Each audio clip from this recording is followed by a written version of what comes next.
Dans la séquence vidéo précédente, nous avions vu comment s'appliquaient des transformations TIX et combien était important l'ordre de déclaration de ces transformations.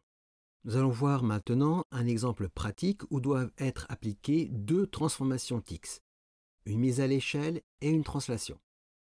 Eh bien, voyons tout ceci dans cette séquence.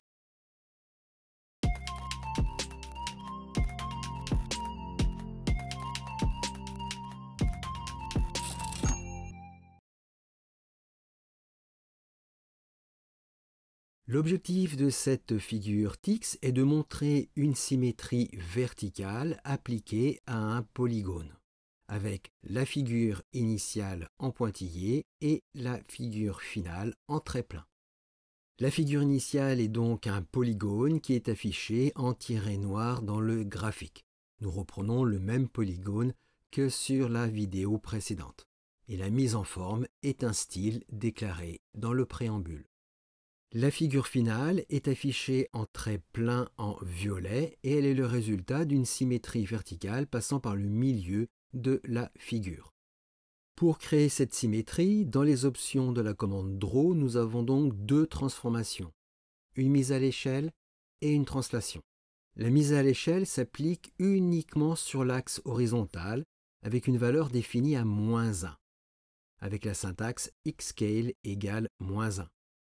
La translation est un déplacement horizontal de -5 cm, déclaré avec xshift égale -5 cm. Là aussi, la mise en forme de la figure finale se fait à partir d'un style déclaré dans le préambule. La première transformation est une mise à l'échelle. La mise à l'échelle s'applique uniquement sur l'axe horizontal avec la syntaxe xscale égale -1. La valeur prédéfinie -1 permet d'appliquer un miroir selon l'axe vertical sur le système composé du repère et de la figure. Nous avons ici la figure initiale et la figure obtenue avec cette symétrie selon l'axe vertical. Et donc tout est inversé, le repère et les coordonnées. Ces deux points en exemple de la figure initiale, aux coordonnées 1, 1 et 1, 4, passent maintenant à -1, 1 et -1, 4 dans le référentiel du graphique global par cet effet miroir du xscale égale -1. Mais la figure initiale conserve toujours et encore ses coordonnées propres et son repère.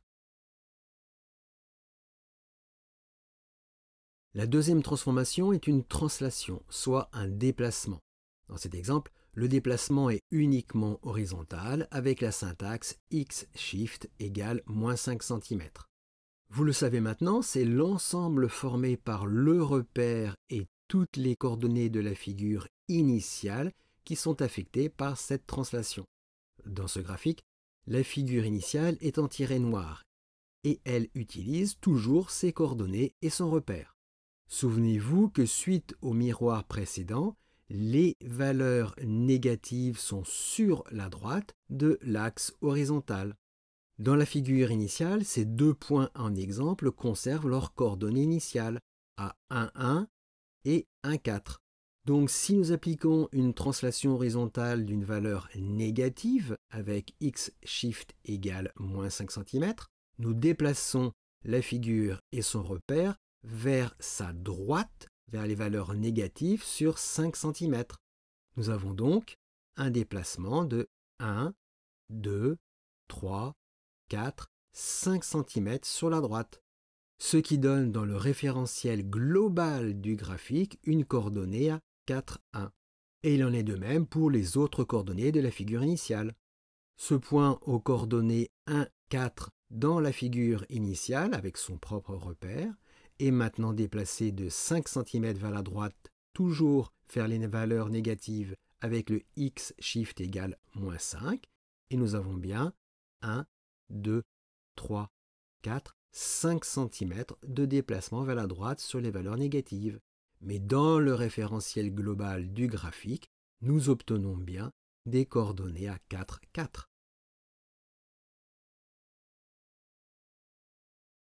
Nous l'avons déjà évoqué précédemment, l'ordre de déclaration des transformations est fondamental.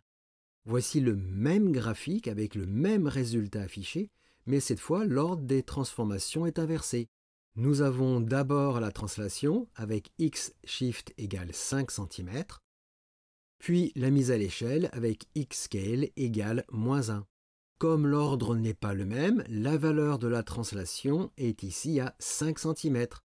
La mise à l'échelle reste identique pour avoir une symétrie verticale. Et nous avons bien le même résultat affiché. Nous venons de voir un exemple concret d'utilisation de deux transformations TIX, une mise à l'échelle et une translation. Avec deux ordres possibles pour les déclarations, les valeurs de ces transformations ont bien sûr été adaptées pour ces deux exemples. Il ne vous reste plus qu'à appliquer cette technique à vos propres besoins.